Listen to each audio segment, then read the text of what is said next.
if you want to stop a lot of the anti-Semitism, maybe we need to stop teaching kids to be anti-Semitic. Sir, I would relish that opportunity. Let me ask you a question, Ms. Kohab. Did I say that right? Kohav.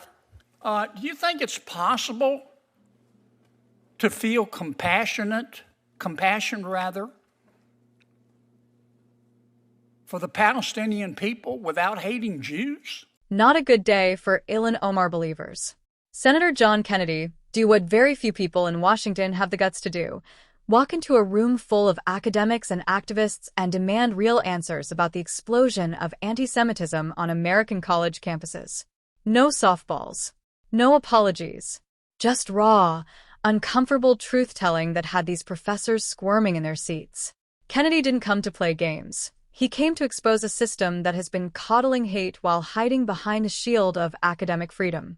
If you are tired of watching Jewish students get harassed, threatened, and terrorized on the very campuses their parents are paying a fortune for, stay right here. Hit that like button, subscribe, and do not go anywhere because we are breaking this whole thing down, and it is explosive. Ms. Solomon, I want to be sure I understand your testimony.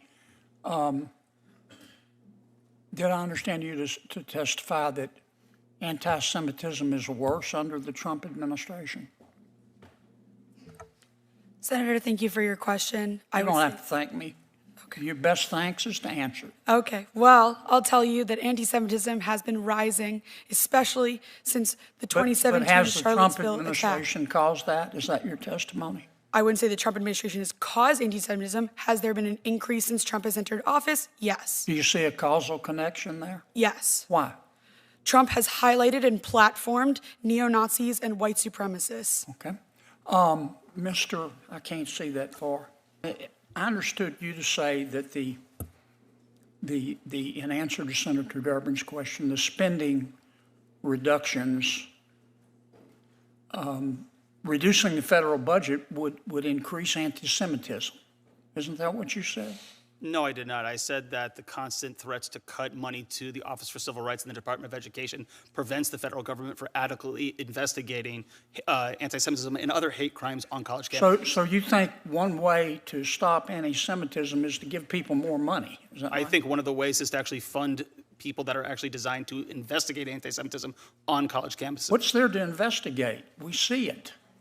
We saw it. Did you watch television? Did you see what happened at Columbia? Absolutely. Yeah. I mean, it was clear to me that the administration at Columbia and most members of the faculty believed passionately in diversity, equity, inclusion, and the right to hurt Jews. That's what I saw. Isn't that what you saw? I saw. Isn't that what you saw? I saw protesters against the war in Gaza and them using some anti-Semitic slogans and thoughts. I would say, however, that it's hard. I would say, isn't that however, what you're telling me? That's not what you saw. Now, don't get off the subject on me now. You're telling me that's not what you saw. I'm telling you that it is difficult for the federal government to adequately address the issue of anti-Semitism. Are you telling me the Columbia administration and the faculty was supportive of the Jewish community? I think that they are trying to find... You need to stop dipping into your ketamine stash. Into what? Excuse me? Now, if we're going to solve this problem, we need to talk about it. And it wasn't just at Columbia. It was at Berkeley. It was at UCLA. It was at Barnard. And Columbia has a history of discriminating against the Jewish people. They used to refuse to let Jewish students come to their university. Now, you can try to bubble wrap this, but that's what I saw. If you want to stop a lot of the anti-Semitism, maybe we need to stop teaching kids to be anti-Semitic. Sir, I would relish that opportunity. Let me ask you a question, Ms. Kohab. Did I say that right? Kohav. Do you think it's possible to feel compassion for the Palestinian people without hating Jews? John Kennedy just did in 5 minutes what university presidents, DEI offices, and congressional Democrats have refused to do for years: hold the right people accountable. These are institutions raking in billions in federal funding while Jewish students are afraid to walk across their own campuses. Kennedy looked these people dead in the eye and asked the question nobody else would ask: how does standing up for one group require you to hate another? Because that is exactly what is happening on these campuses, and everyone knows it. And let's talk about the elephant in the room. Democrats and the media want to pin rising anti-Semitism on the Trump administration. That is an absolute disgrace.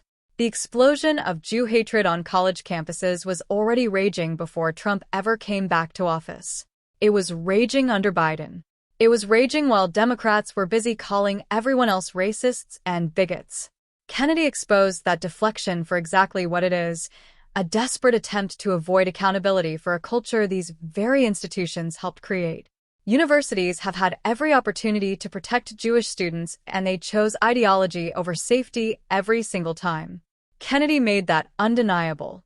And if it takes the Trump administration pulling federal funding to force these schools to do the right thing, then that is not cruelty, that is consequence.